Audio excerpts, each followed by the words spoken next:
Hola a todos. Acá Nicolé Geisel, profesora de matemáticas, colaboradora del Festival de Matemáticas. Feliz de presentar a nuestro próximo charlista. Les voy a contar un poquitito. ¿Me escuchan? Ahí sí, ya. Ahora sí. Entonces, tenemos nuestro próximo charlista, viene de México, es académico de la Universidad Nacional Autónoma de México y CONACYT en Oaxaca, México. Investiga cosas de trenzas y teoría de nudos. Además, es coordinador de divulgación y educación del Instituto de Matemática en Oaxaca, donde organiza diversas actividades que combinan las matemáticas con la cultura, la tradición y el arte oaxaqueño. Y por ahí, como vimos también en algún video promocional, es un poeta. Entonces, presentando trenzas y simetrías, los esqueletos de la danza, los dejo con Bruno Cisneros. Hola, Nicolé. ¿Sí me escuchan? ¿Sí? Te Ah, escuchamos bien. bueno, pues antes que nada, muchas gracias a todas y a todos por la invitación. La verdad es un honor estar en este festival. Muchos nervios, mucho entusiasmo. Eh, bueno, voy a empezar a compartir la presentación que tengo para ustedes. A ver, ustedes me dicen si se ve bien. ¿Sí A ver, se ve? se ve bien, Súper. perfecto. Bueno, pues esta es una presentación un poco sui generis acerca de matemáticas, ¿no? En el sentido de que casi no tenemos ecuaciones y tampoco tenemos muchos números. Y en realidad parece más una charla de repente de poesía que de matemáticas. Quiero platicarles en este sentido un poco esta charla es un poco como de la búsqueda que yo he tenido sobre las matemáticas y sobre las matemáticas que a mí me ha tocado desarrollar y las matemáticas que yo he buscado desarrollar. Entonces es un poco como autobiográfica. Y pues quiero agradecerle pues a mis colaboradores que siempre hacen súper divertido es hacer matemáticas, ¿no? En particular a Jesús, a María, al Matthew Calvez y a Marcelo Flores, que andan distribuidos por el mundo, pero Marcelo y Jesús están en Valparaíso, entonces saludos. Y bueno, entonces empezaré un poco platicando sobre mi impresión de las matemáticas. La verdad es que cuando yo me acerqué a las matemáticas, no estaba muy seguro de querer estudiar matemáticas. Estaba dividido entre estudiar matemáticas o filosofía o lingüística. Y el culpable de todo esto es este señor, Galileo. Debo decir que cuando era chiquillo, era muy travieso, me la pasaba haciendo travesuras, me la pasaba molestando sobre todo a mi hermana, pobre de mi hermana. Eh, y, y bueno, pero aparte de que me la pasaba haciendo travesuras, me gustaban mucho las historias. Y de las historias que más me gustaban eran las de Arquímedes y de Sócrates, ¿no? Porque siempre estaban como buscando la verdad, ¿no? Estaban así como viendo la naturaleza, tratando de entenderla, ¿no? Y se preguntaban, se hacían preguntas bien raras, ¿no? Y además eran inventores, hacían inventos.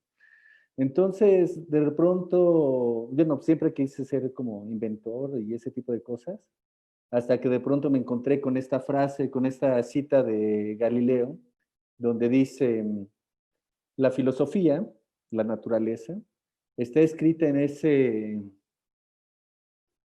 ese libro invisible ante nuestros ojos, quiero decir el universo. Pero no podemos entenderla si no entendemos primero el lenguaje y capturamos los símbolos en que está escrita. El libro está inscrito en lenguaje matemático y los símbolos en que está escrita son triángulos, círculos y otras figuras geométricas, sin cuya ayuda es imposible comprender ni una sola palabra de él.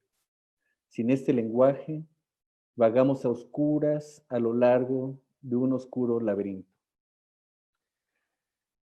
Entonces, yo al leer esta frase, la verdad que me quedé petrificado. Me quedé pensando mucho tiempo, ¿no? Quizá ustedes pensarán, a partir de eso, seguro quiso ser matemático, porque pues el lenguaje, todo, el universo está escrito en lenguaje matemático. Pero en realidad lo que más me intrigó de esto es que fueron dos cosas. Bueno, de hecho muchas, ¿no? Pero dos cosas principalmente.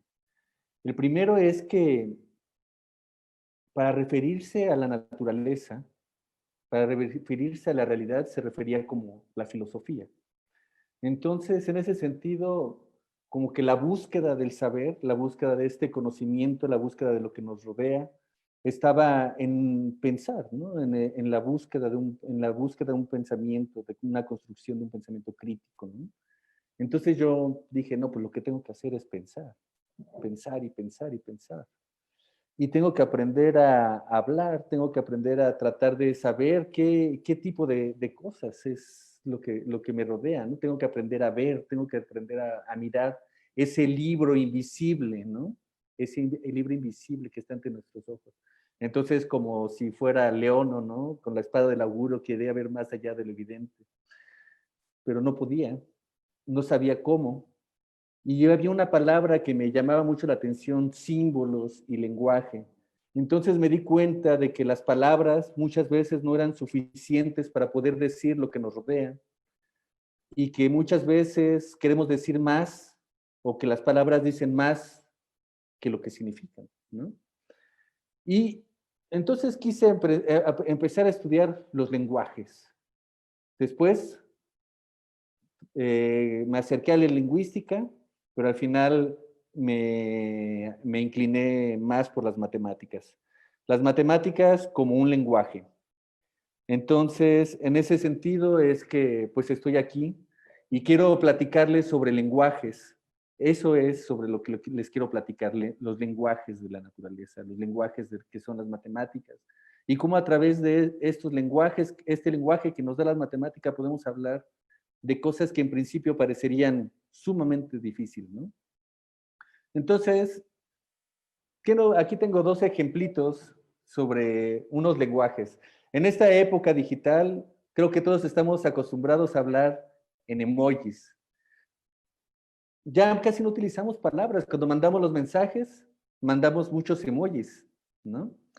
Por ejemplo, mandamos una manita, mandamos ojitos con corazones y es muy claro lo que quiere decir. No tengo que decirlo con palabras. Está escrito en un solo símbolo. En un solo símbolo está representado un sentimiento, una expresión, ¿no? Entonces, el símbolo en las matemáticas es súper importante, ¿no?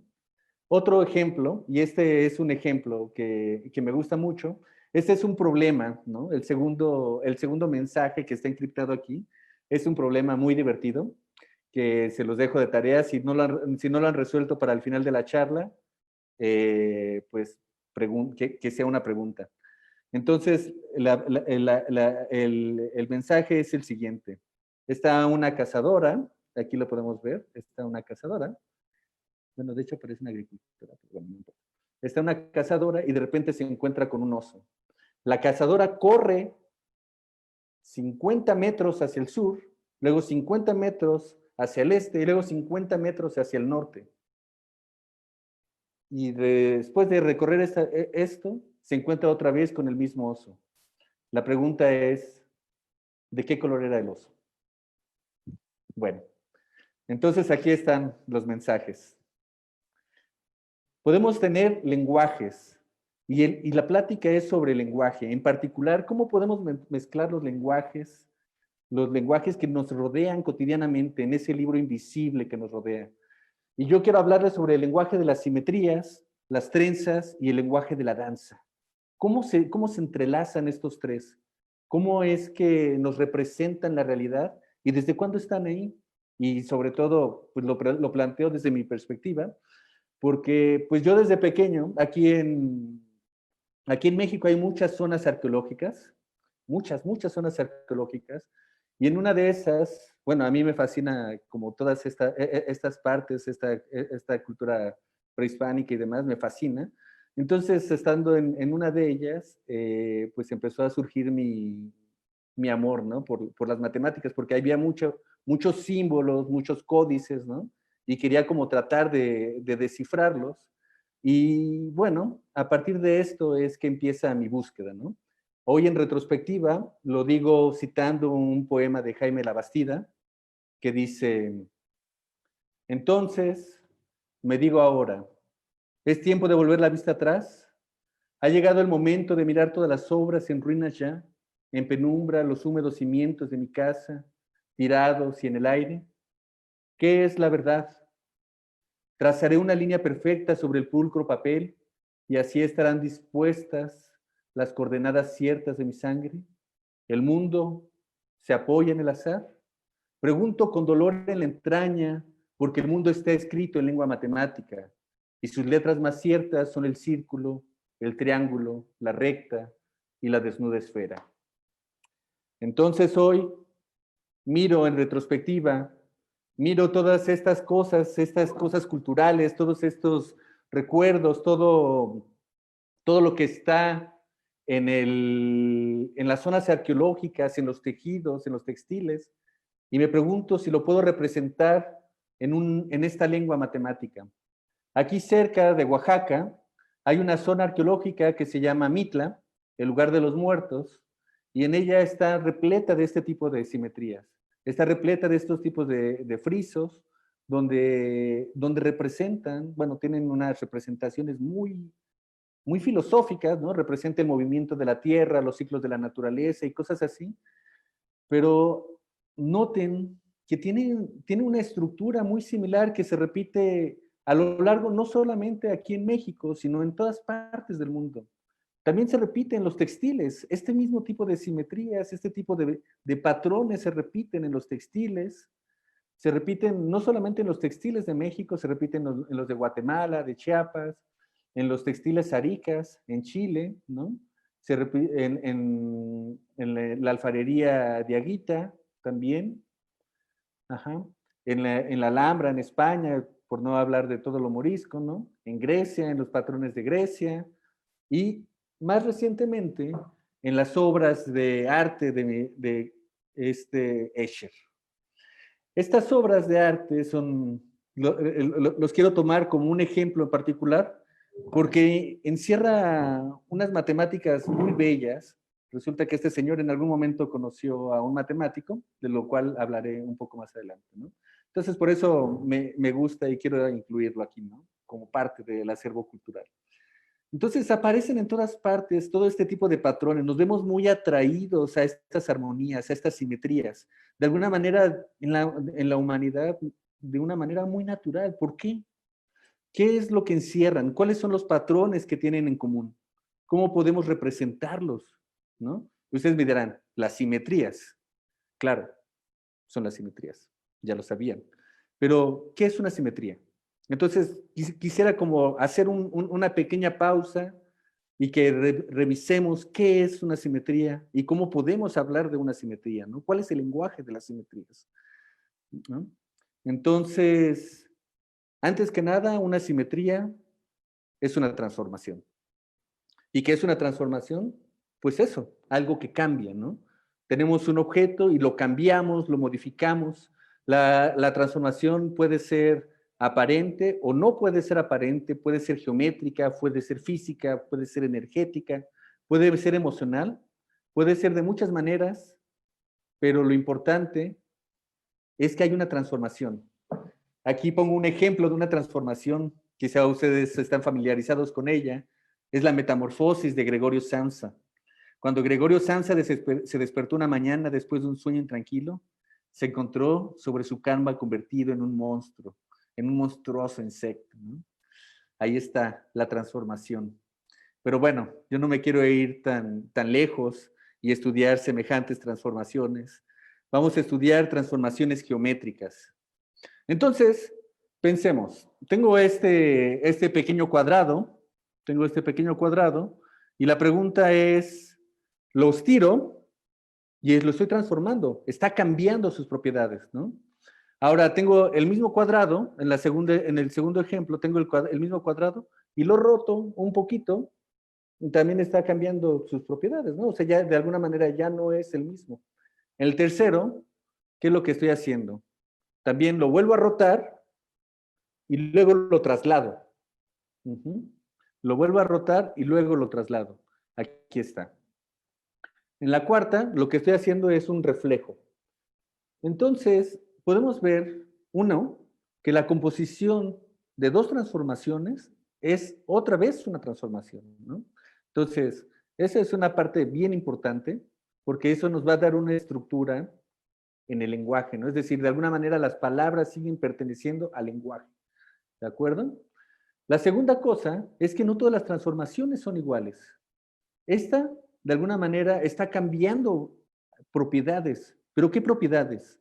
Pues la palabra simetría, al menos en este contexto, viene de la métrica, ¿no? Que mantiene la métrica. Entonces, en general, esto es en general, una simetría es una transformación que deja invariante una propiedad. En general, esa es la definición general. Puede ser, por ejemplo, una transformación que preserva la energía. Si preserva la energía, es una simetría con respecto a la energía. En este caso, nosotros vamos a restringirnos a simetrías que preservan la métrica, ¿no? En el sentido más clásico, ¿no? Entonces, todas las transformaciones que tenemos aquí, a excepción de la primera, son simetrías. Porque la primera no es simetría porque está modificando la longitud de las aristas. ¿De acuerdo? Entonces, la pregunta ahora es, ¿cómo le podemos hacer para eh, ¿cómo le podemos hacer para caracterizar las simetrías? ¿Qué es lo que nos genera el lenguaje de las simetrías? Y pues el secreto está en los espejos. Toda simetría es una composición de reflexiones. Toda simetría es una composición de reflexiones. Y en particular, si estamos en un espacio de dimensión 2, por ejemplo, el plano, entonces va a ser una composición de a lo más 3 reflexiones. Este es lo que se conoce como el teorema de Cartan-Dieudonné. ¿De acuerdo? Entonces, si estamos en un espacio de dimensión 3, vamos a tener que toda simetría es la composición de a lo más 4 reflexiones. Si estamos en uno de dimensión 4, va a ser de 5 y así consecutivamente. Entonces, vamos a ver cómo podemos caracterizar las simetrías en el plano. ¿Cuáles son las simetrías en el plano? Pues analicemos los espejos. ¿Qué pasa si tengo un solo espejo? A lo más tengo 3 espejos. ¿Qué pasa si tengo un espejo? Si tengo un solo espejo, pues es una reflexión. No pasa nada, ¿no? Un espejo en el plano se ve como una línea y lo reflejo. Reflejar a lo largo de un espejo, si al espejo lo llamo A, voy a llamar a mi desplazamiento, a mi reflejo, A, ¿no? Voy a estar como, va a ser la acción de A sobre mí. Entonces, aquí podemos decirlo de otra manera, lo podemos decir de una manera poética tal vez, ¿no? Si pensamos los ojos como espejos y la mirada como líneas, eso quiere decir que la mirada es perpendicular al espejo, ¿no? Los ojos como espejos, las miradas como líneas. ¿Quién mira a quién? Te cuestiono como si fueras yo, siniestra imagen de mí mismo. En ti descargo mis desdichas y de vez en vez la maravilla vana de pensar que somos el mismo. Te pienso eterno y en la ceguera de tus ojos permanezco quieto sin ser jamás el otro. ¿Mm? ¿Se dan cuenta? Nuestro reflejo parece nosotros mismos. Nosotros pensamos que es nosotros mismos, pero no lo es. Porque si yo muevo la mano derecha, mi reflejo mueve la izquierda. Y al revés, si yo muevo la izquierda, mi reflejo mueve la derecha. No puede ser el mismo. Por eso la fascinación. Y lo miran y quiero ser él, pero no es, ¿no? Entonces, el espejo es la primera reflexión, es la primera simetría que tenemos en el plano. ¿Qué pasa si tenemos dos espejos? ¿Qué pasa si dos espejos se intersectan? Si dos espejos se intersectan, es como si las miradas se cruzaran. Ah, no, aquí tengo dos espejos paralelos, perdón. Entonces, si tengo dos espejos paralelos, ¿qué es lo que pasa? Un espejo se refleja en el otro y este a su vez, y se va reflejando, van avanzando consecutivamente hasta que generan toda una línea, ¿no? Se van trasladando. Aquí lo podemos ver. Tenemos este puntito, se refleja en el espejo B, ¿no? Y luego este puntito se refleja en el espejo A, y luego este puntito se vuelve a reflejar en el espejo B, y vamos avanzando, ¿no? B, A, B, B, A, B, y así consecutivamente vamos avanzando y se va haciendo una traslación a lo largo de lo que serían las miradas. En ese sentido pasa el fenómeno que tenemos en esta parte. Una infinidad de espejos que se reflejan hacia un lado y hacia el otro. Es como una eternidad, es como la eternidad. Son los ojos, y si repetimos otra vez el mantra que traemos, ¿no? Los ojos como espejos y las miradas como líneas. Cuando mis ojos se reflejan en tus ojos, somos eternidad.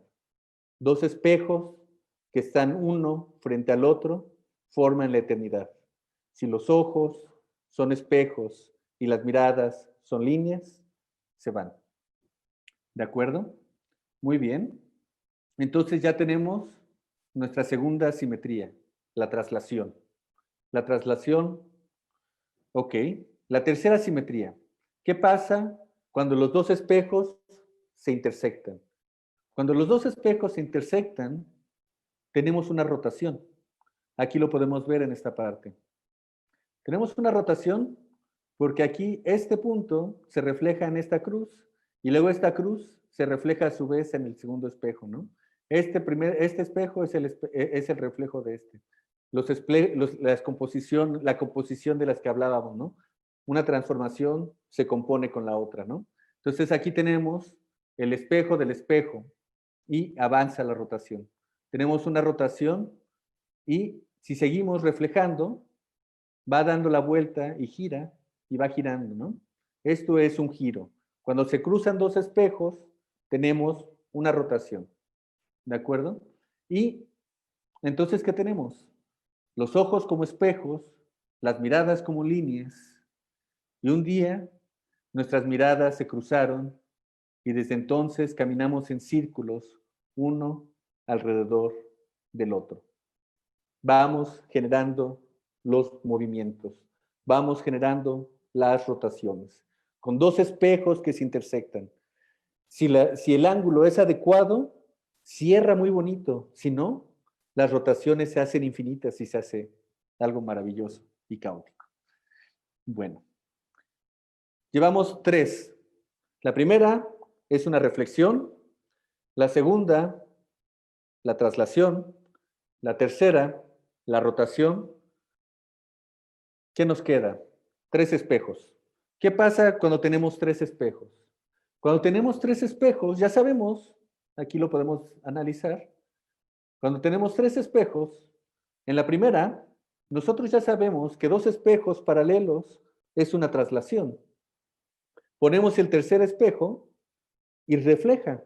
Entonces es avanzar y reflejar. Avanzar y reflejar. Esto se llama una reflexión deslizada. Es como dar pasos en la arena, ¿no? Donde vamos dejando nuestras huellas, ¿no? Se refleja y avanza, se refleja y avanza. Y este movimiento es muy particular y aparece mucho en las culturas precolombinas porque representa el movimiento, representa la impermanencia de alguna manera. Es el movimiento de lo mismo, pero que se transforma. El movimiento de lo mismo, pero que se transforma. Si regresamos a nuestro lenguaje de miradas y de líneas, de espejo, de ojos como espejos y miradas como líneas, la cosa se vuelve bastante interesante. En la literatura, a este movimiento también le llaman milagro. Ajá. Es el milagro. Y, y bueno, aquí yo le llamo movimiento impermanencia. Y es ojos como espejos, miradas como líneas. Estando juntos en la eternidad, espejos paralelos, estando juntos en la eternidad, el misterio nace de otros ojos, el espejo perpendicular. El misterio nace de otros ojos, el corazón que se va la eternidad que sigue. Permanencia inquieta, vacío que late en la angustia de sabernos efímeros en aquello que viene, en nosotros que vamos, sin ser jamás los mismos, en aquellos ojos que no son tuyos y que no son míos. El movimiento, lo efímero, el tercero en discordia. Y esas son las simetrías en el plano. Ya no hay más, ya no podemos meter más espejos. Podemos meter otras configuraciones de espejos, de 3 espejos, pero al final se reducen a esta misma configuración. Entonces, tenemos cuatro simetrías, solamente 4 simetrías en el plano. El lenguaje de las simetrías, el lenguaje que se ha construido a lo largo de los años, que se ha construido el lenguaje matemático, que ahora nos da una certeza de lo que podemos decir, nos asegura que solamente hay 4 tipos de simetrías en el plano. Y estas 4 simetrías son la traslación, la reflexión, la rotación y la reflexión deslizada. ¿De acuerdo? Y a partir de esto, ahora podemos mirar con nuevos ojos toda esa herencia, toda esa magia de simetrías, todo ese bagaje. Podemos marcar en cada una de las decoraciones, podemos marcar el lenguaje, ¿no? Podemos marcar los espejos. Cada uno de los espejos nos está representando un determinado movimiento. Podemos marcar las rotaciones, ¿no? Están las rotaciones de orden 2, las traslaciones. Podemos marcar las rotaciones, reflexiones. Pues tenemos un lenguaje para caracterizar todo esto. Y a partir de este lenguaje podemos crearlo. Esto es algo increíble. Podemos crearlo. Aquí está, miren, el milagro. El milagro, ¿cómo tenemos esta figura? Esta figura a mí me fascina. Se refleja y avanza. Se refleja y avanza. Se refleja y avanza. Y va generando el movimiento, como si fuera el movimiento del agua, ¿no? Como si fuera ese ir y venir de las olas, ¿no? La impermanencia. Y aquí lo tenemos también. Se refleja y avanza, se refleja y avanza. Maravilloso. Y tenemos un lenguaje. Muy bien.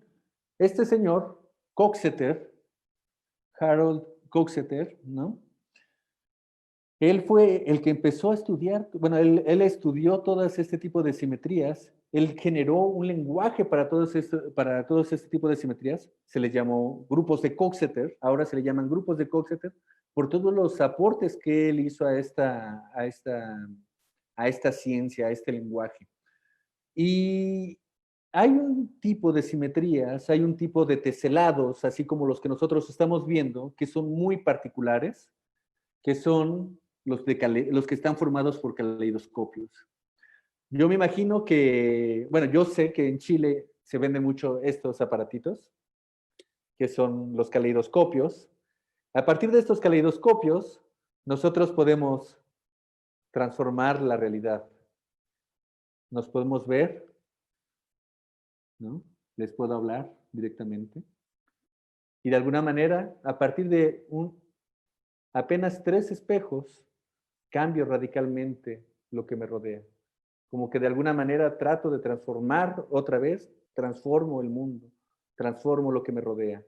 Pero todo está contenido en un pequeño espacio, en este pequeño espacio, lo que está dentro de estos 3 espejos.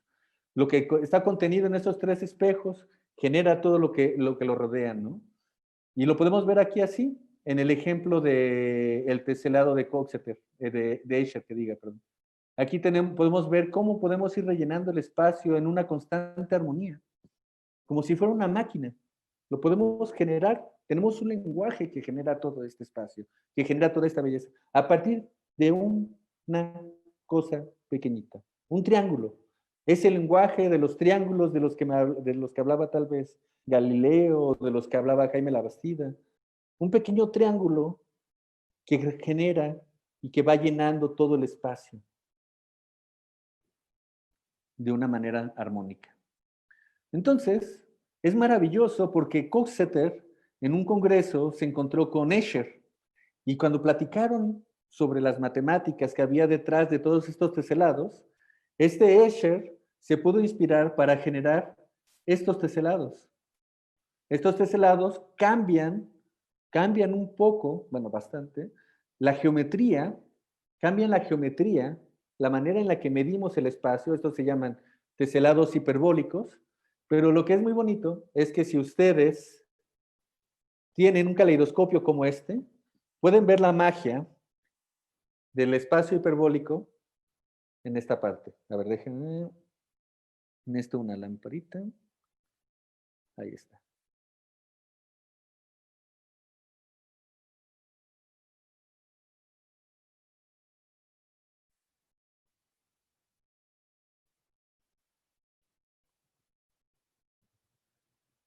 Y tenemos otra vez uno de los teselados, pero ahora lo tenemos un teselado hiperbólico.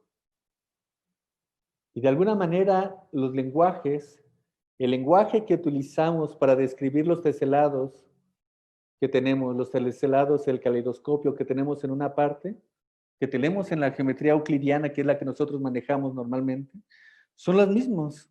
Es el mismo tipo de lenguaje, es el mismo tipo de tecnología, ¿no?, que está detrás de todo esto.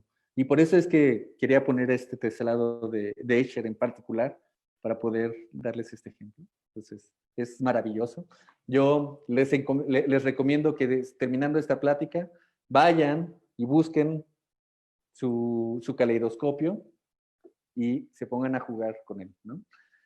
Entonces, ¿cómo podemos hablar, cómo podemos describir el lenguaje de los caleidoscopios? ¿Cómo podemos hablar del lenguaje que rodea todo esto? A través de los espejos. Ya lo dijimos una vez. Ya dijimos que toda la magia de las simetrías está escondida en los espejos. Si nosotros logramos entender el lenguaje de los espejos, vamos a poder entender la magia de estos teselados, ¿no? Entonces, aquí tenemos, por ejemplo, este teselado. Podemos, no sé si se alcanzan a ver las líneas amarillas. Todas estas líneas amarillas es como se van reflejando los espejos. Son todos los espejos que se van reflejando, pero todo está contenido dentro de este triangulito.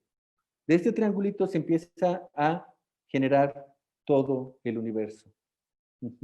Y miren, si tenemos este espejo, nosotros los matemáticos somos muy creativos, somos bien creativos, así que a este espejo, al primer espejo le voy a poner A, al segundo espejo le voy a poner B, y al tercer espejo le voy a poner C.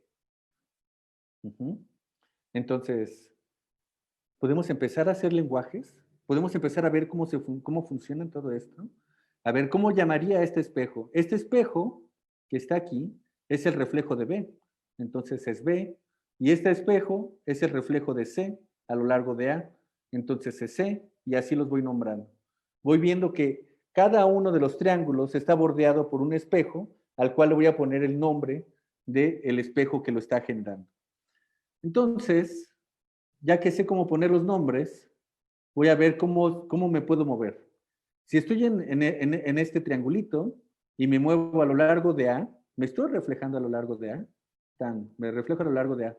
¿Qué pasa si me vuelvo a reflejar a lo largo de A? Regreso a donde estaba y es como si no hubiera hecho nada. A eso se le llama la identidad. No estoy haciendo nada, entonces me quedo quieto. Pero ¿qué pasa? Puedo moverme A, B, A, B, A, B y regreso a donde mismo. Entonces, otra vez estoy quieto y es como si no hubiera hecho nada. Entonces, B, A, B, A, B, A es la identidad. Es decir, B, A al cubo es la identidad. Y lo mismo pasa si observo ese fenómeno en cualquiera de estos otros dos vértices, ¿no? B, C, B, C, B, C, y regreso, y otra vez es la identidad. A, C, A, C, A, C, y regreso, y es la identidad. Y entonces tengo estas tres relaciones. Es como si tuviera sinónimos, digamos, ¿no? Entonces puedo moverme, ya tengo un lenguaje, ¿no? Ya sé cuándo dos palabras van a ser equivalentes. Me puedo mover a lo largo del espacio por la trayectoria que yo decida. Entonces, por ejemplo, me voy moviendo A, B, A, C, B, A, C, A, B, C, B, A. ¿Ven? Voy moviéndome. Me puedo ir moviendo y lo único que voy diciendo es cómo voy nombrando los espejos que voy atravesando. Voy nombrando los espejos que voy atravesando. Pero no, para llegar de un lugar a otro, no siempre es el camino más óptimo, ¿no? Puedo tener un camino muy largo, por ejemplo, este camino está muy largo.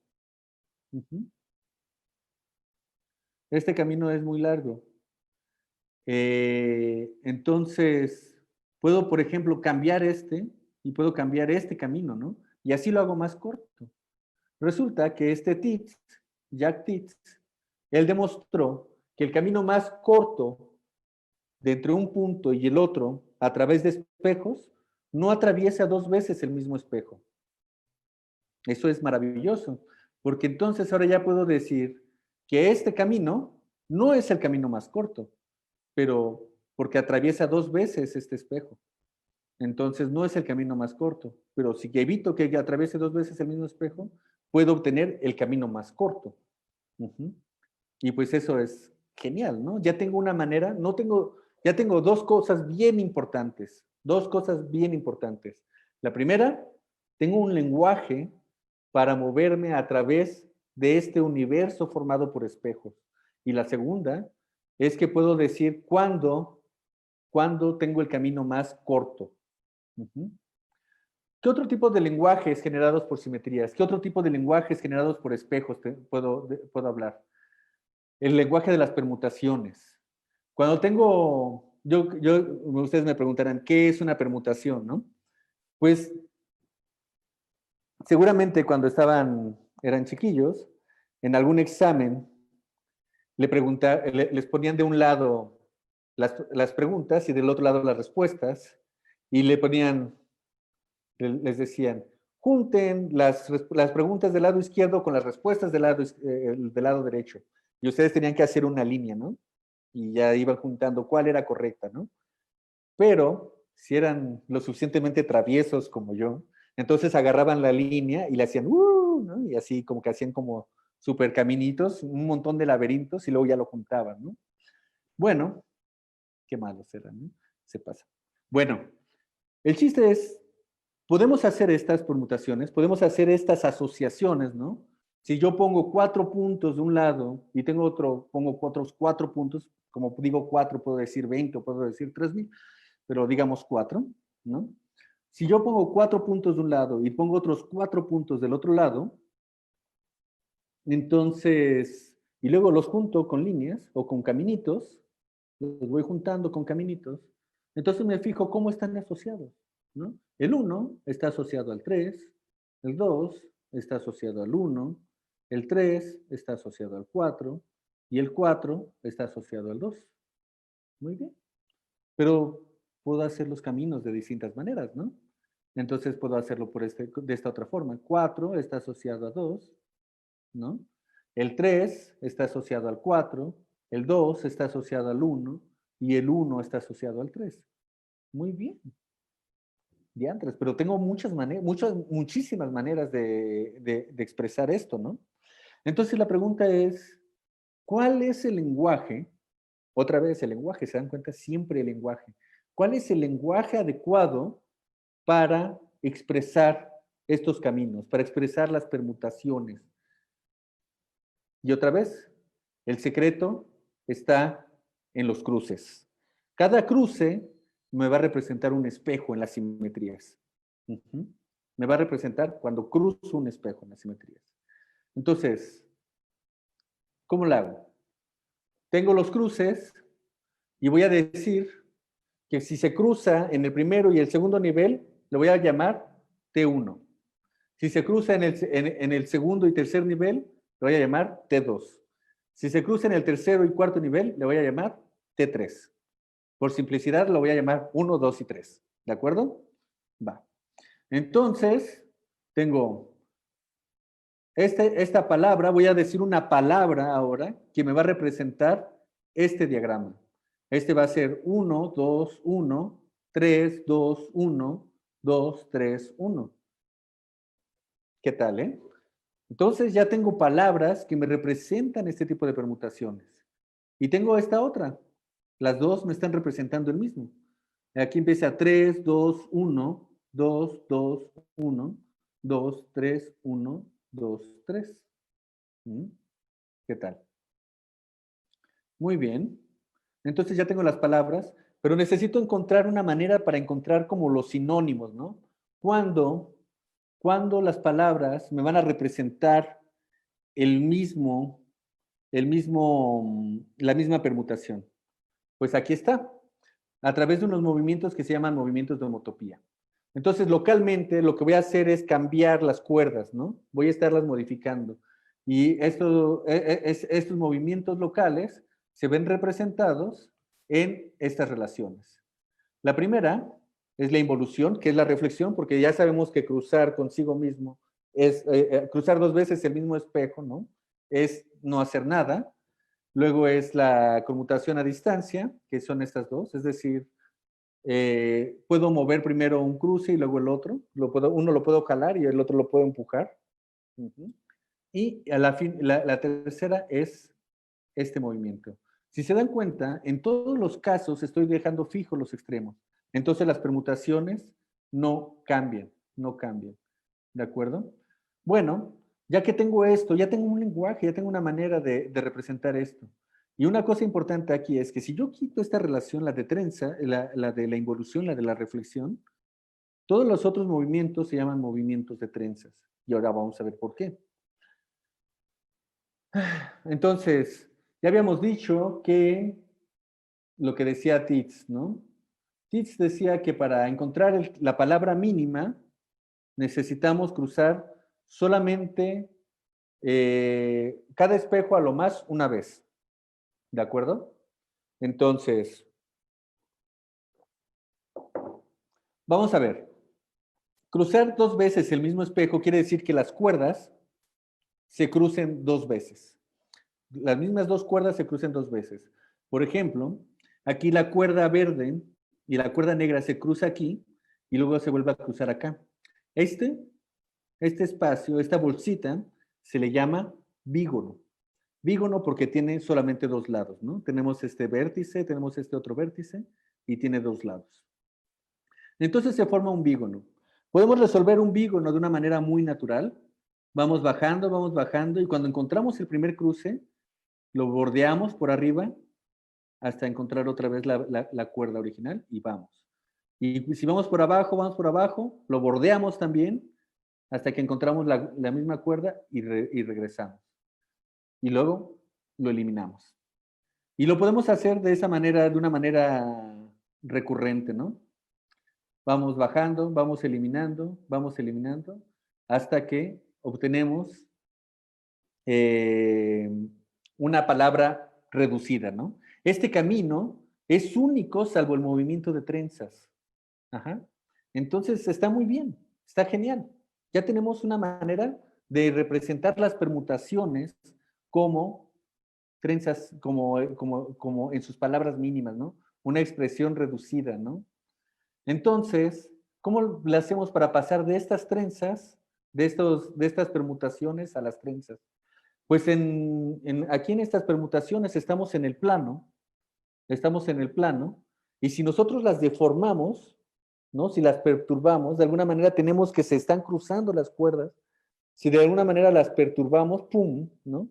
Las separamos, porque ya estamos en el espacio, en R3, entonces podemos tener cuerdas que están separadas. Ya tenemos cuerdas que están separadas.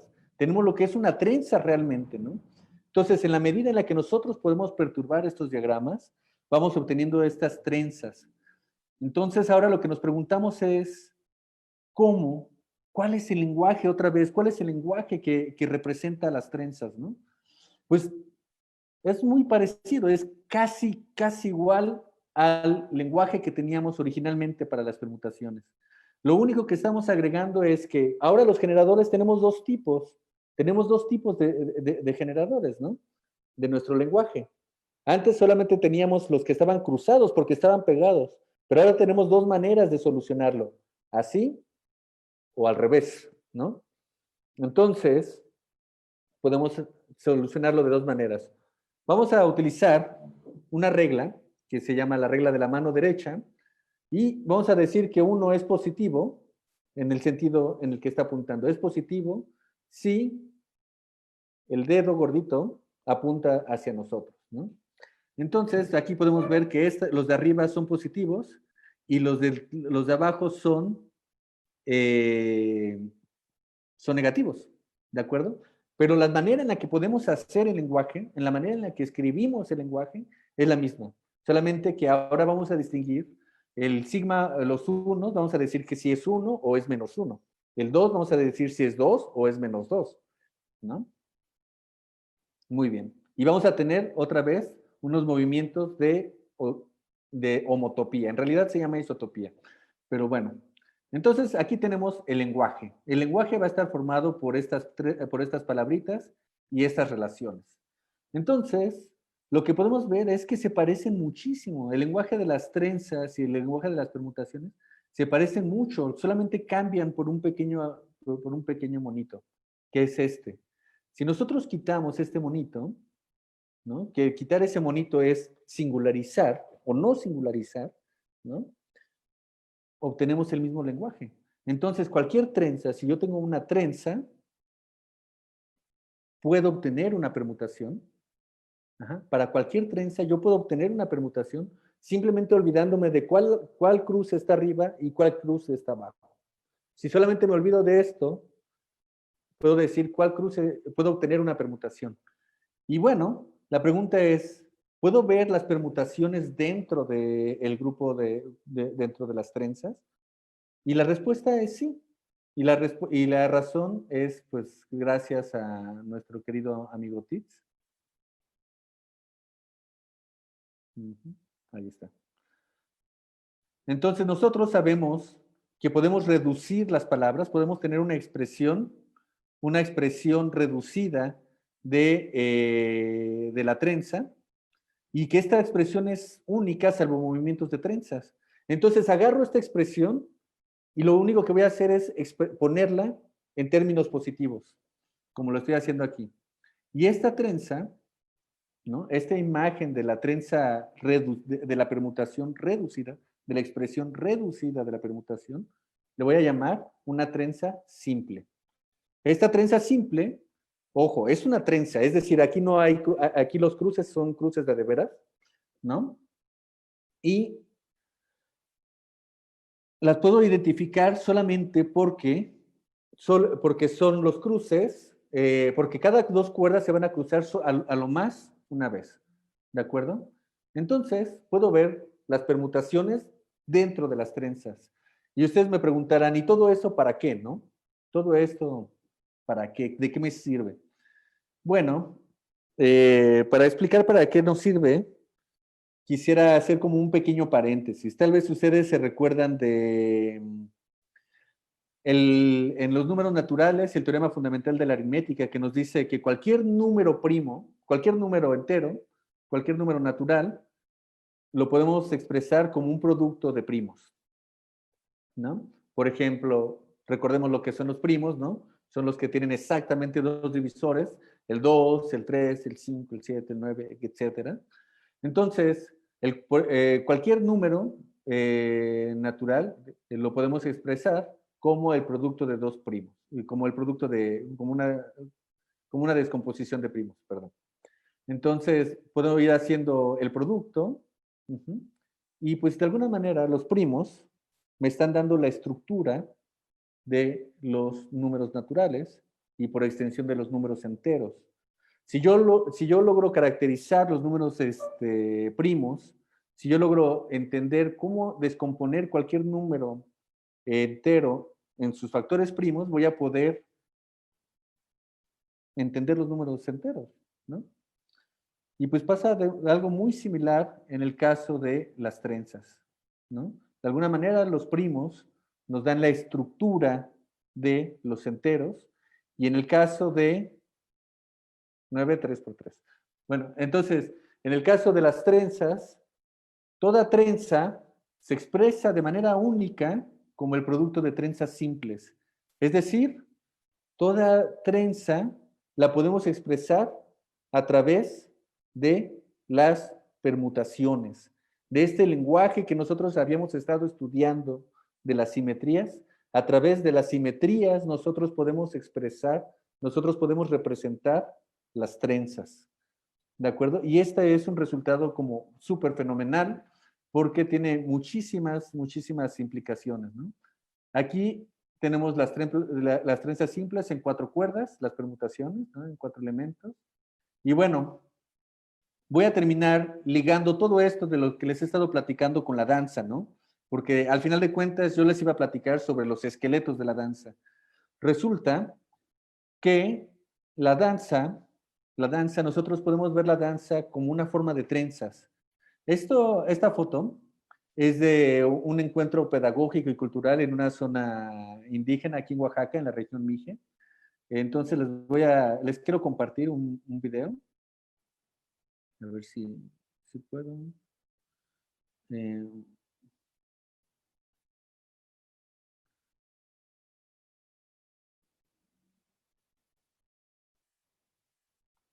ahí están.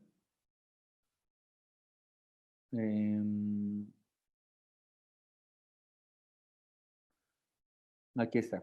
Entonces, aquí podemos ver cómo están bailando. Ajá. Y conforme van bailando, van trenzando, ¿no?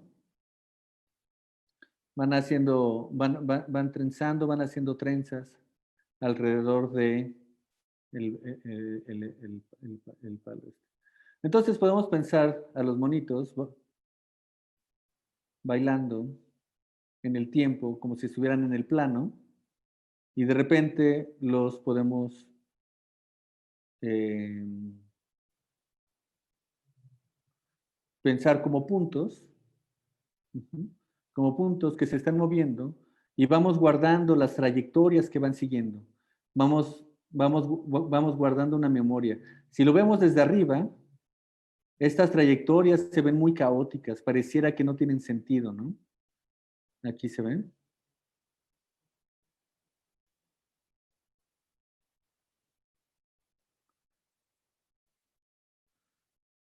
Ajá. Pero con respecto va bajando el tiempo, podemos ver cómo se van trenzando. Y aquí es donde aparecen las trenzas, ¿no?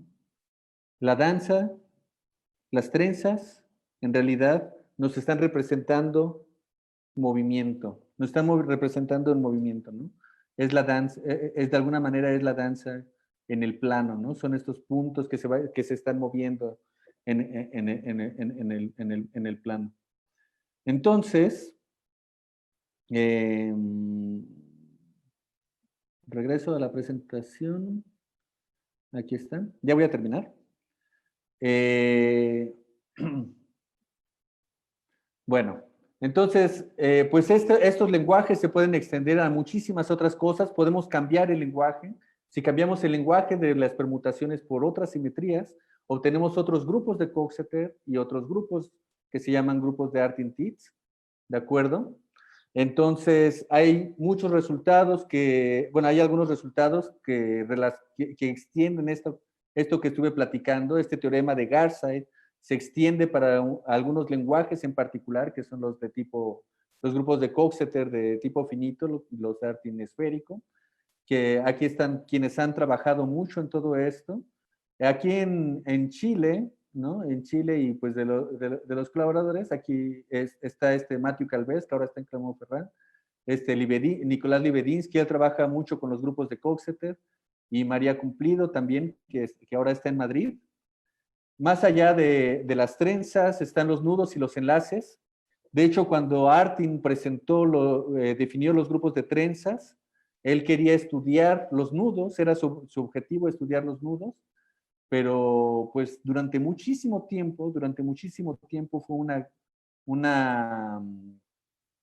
una gran pregunta, tratar de encontrar cómo estudiar los nudos a través de las trenzas, y fue hasta 1985 que este señor, Bauman Jones, encontró una manera de relacionar las trenzas con los nudos, y por eso le dieron un premio muy importante que es como el equivalente al Nobel en Matemáticas. Ella, Maritania Silverio, acaba de recibir también un premio por hacer contribuciones en este sentido. Y pues en este sentido, en Chile, pues está el grupo de Valparaíso, que también trabajan con nudos. Entonces, si tienen dudas, acérquense con ellos, ¿no? Para trabajar un poco más sobre los nudos. Y pues los nudos también están muy relacionados con el ADN, con los nudos y el ADN. Entonces, ahí está un enlace con esta Mariel Vázquez, ¿no? Que está en UC Davis.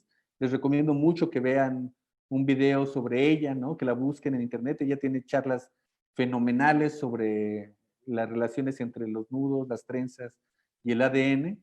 Y pues en la parte dinámica, en la parte de la danza, pero ahora cambiando los otros espacios, pues en Chile está Andrés, el fabuloso Andrés, María Cumplido en Madrid y Cristóbal Rivas, ¿no? También.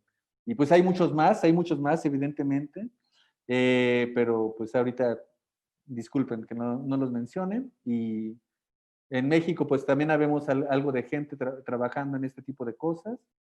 Y pues eso es todo. Gracias por su atención y disculpen que me haya excedido un poco de tiempo. Muchas gracias, Bruno. Muchas gracias. De verdad que eh, han llegado muchísimos comentarios de que, no sé, a ver, te voy a leer algunos. La presentación, bueno, es hermosa. De verdad que hay gente que dice, o sea, se da la posibilidad de hacer preguntas y dice, hay alguien que dice que está embelesado, que las preguntas que podría hacer se desvanecen ante el deslumbramiento de la presentación. Es que, verdad, a todos nos ha encantado tu presentación. Muchas gracias. El toque artístico que le agregas a tu presentación es maravilloso. Y bueno, quiero agradecer mucho a Claudio Hurtado, que nos ha hecho muchas preguntas. Por ahí te voy a hacer un par, a lo mejor alcanzamos. Sí, sí. Dice, la escritura en trenzas con nudos, escritura tridimensional, ¿cómo se relaciona con las simetrías? La escritura en trenzas con nudos. O sea, las simetrías son las letras, digamos, con las cuales tú puedes expresar cualquier trenza, ¿no? Esa es la parte como fundamental. Entonces, es como con los números enteros. Si tú puedes expresar, si tú puedes descomponer la palabra, ¿no? En estas partes fundamentales, puedes tratar de encontrar propiedades, ¿no? Geométricas y dinámicas. Eso es uno de los trabajos que se está haciendo fuertemente, ¿no? Se está tratando de encontrar como qué tipo de propiedades de la simetría se pueden extender a los nudos y a otras partes, ¿no? Geométricas y dinámicas. Eso es uno de los trabajos que se está haciendo fuertemente. Se está tratando de encontrar como Una última pregunta, bueno, quizás nos queda. Dice, ¿sabes si los quipus de los incas tienen alguna relación con las simetrías que expones? En general, bueno, las simetrías también deben, los quipus también deben tener bueno, tienen algunos de este tipo de trabajos simétricos. Las simetrías que expongo aparecen en todas las simetrías que aparecen en el plano, ¿no? Es decir, de alguna manera son universales, ¿no? Tú puedes encontrar las reflexiones, puedes encontrar las traslaciones, puedes encontrar las rotaciones. Lo que cambia y que de hecho es una cosa muy interesante que se está investigando es qué es lo que representan, ¿no? Es decir, para los zapotecas, por ejemplo, la representación de la reflexión deslizada representaba el movimiento del agua, ¿no? Representaba el movimiento de tratar como del agua que sale de la tierra y surge y sube al cielo, ¿no? Mientras que la rotación simple representaba como el movimiento interno, ¿no? Entonces, esa representación o ese simbolismo, pues es algo que depende, supongo, de cada cultura, ¿no? Gracias, muchas gracias. Y ya la última sería, ¿cómo se relaciona lo expuesto con los isomorfismos? ¿Los isomorfismos de qué? Esa era la pregunta, en realidad no. Claro, bueno, se relaciona mucho, ¿no? O sea, si pensamos los isomorfismos de la superficie en la superficie, pensándolo como una variedad topológica, en realidad tienes el disco, tienes el disco y tienes n puntos marcados, tienes los puntos marcados, entonces cuando tú piensas en todos los difiomorfismos, ¿no? O todos los isomorfismos del disco en el disco, eso es exactamente el grupo de trenzas. Y esa es una de las cosas bien importantes porque se extiende no solamente en el disco o en el plano, sino a cualquier otra superficie, ¿no? Perfecto, Bruno. Yo te agradezco a nombre de todos. De verdad que nos encantó tu charla, fue hermosa. Gracias. Eh, Así que muchísimas, muchísimas gracias. Bueno, pues gracias a ti, gracias a todos por la invitación y pues estamos en comunicación. La única Sí, recomendación que les hago es visiten a su matemático local favorito y háganle tantas preguntas como puedan. ¿Eh? Sale, vale. muchas gracias, Bruno. Muchísimas gracias. Sí, chao. Ahora nosotros vamos a el bingo. Los dejo un ratito para que comencemos eso.